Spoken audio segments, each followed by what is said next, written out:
السلام عليكم. النهارده هنعمل مع بعض الفول في حلة الضغط زي ما وعدتكم من ساعة ما اشتريت الحلة ال5 لتر، وقلت لكم هنجرب فيها الفول في رمضان. هنا نص كيلو من الفول بجيبه بنقعه من بالليل لمدة 12 ساعة، وببدأ ان انا اسويه. هسويه ازاي؟ المية بتغلي، بحط عليها الفول كده زي ما انتم شايفين، وبحط عليها معلقة من بابريكا ومعلقة من الكركم وطماطمية كبيرة حلوة كده، وكمان ربع كوباية من العدس وشريحة من الليمون.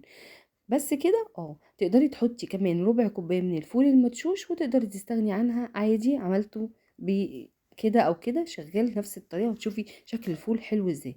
مجرد ما يغلي كده على النار العاليه، ببدا ان انا بوطي عليه، وببدا ان انا اقفل على الحله.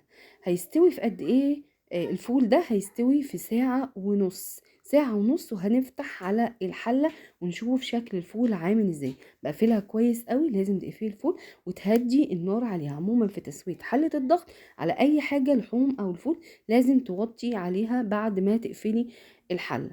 تمام.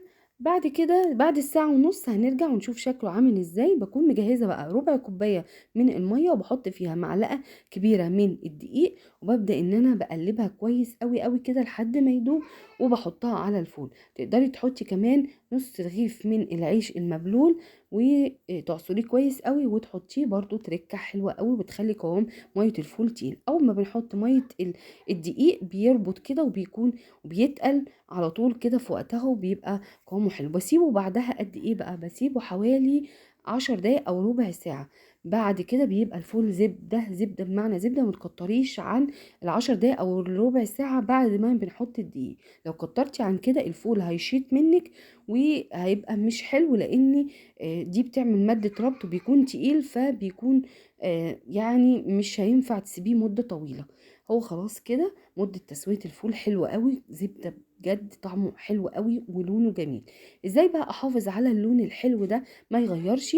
بعد ما الفول كده بيستوي واطفي عليه، بجيب كده حلة من علبة من علب التلاجة او حلة صاج بغطا كده محكمة، وببدأ ان انا بحط الفول عليها، بحط الفول وبملاها كده زي ما انتوا شايفين.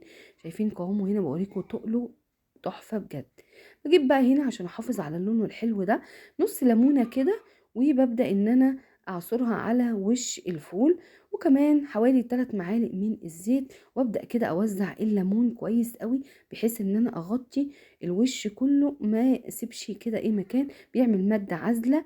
الفول عموما بيسود وبيأكسد بعد كام ساعة من يعني انك تسيبيه ويبرد.